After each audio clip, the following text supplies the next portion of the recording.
আমি কিন্তু এখন স্বাস্থ্য সচেতন। না না, চিনি খাই না, তেলও খাই না, নো অয়েল। ফ্যাট বার্ন করতে হয়, বার্ন বার্ন। না বন্ধু, তোমরা চাও আমি একটু হেলথ কনসিয়াস, একটু জিম করে আসি। না, রাইতে তো ভাত খাই না, আমি 9টার পরে পানি খাই না। একটু বাদাম প্রোটিন। আপনার দাওয়াতে আসতে পারবো না, অনেক তেলের খাবার। হেলদি জিম করতে আমার খুব ভালো লাগে। বার্ন। এই সরো সরো, জগিং করতেছি, একটা রুটিন বানাইছি। তুমি তো ডায়াবেটিস, এখানে কত calorie? Hello calorie, oh sorry Kakuli. Protein, multivitamin, calorie. মানুষ বার্গারও খায়, 10 জনের 9 জনই ব্যায়াম করে না। কানেরও একটা ব্যায়াম আছে, কনসিয়াস। একটা চকলেটে যত ক্যালোরি, তো 14 গোষ্ঠীতে তত ক্যালোরি। আমার পুরা শরীরেই মোটিভেশন, ক্যালোরি বার্ন। না না, এগুলা খাই না। রক্ত সঞ্চালন। তুমি কি চিনি খাও?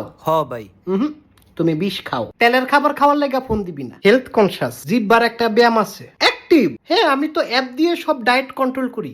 তুমিও করো করো, আল্লাহ মাফ করুক। তুমি কি জিম করো না? Green tea, burning burning burn. আমি আর খাইতে পারবো না কাঁচা পেঁপে।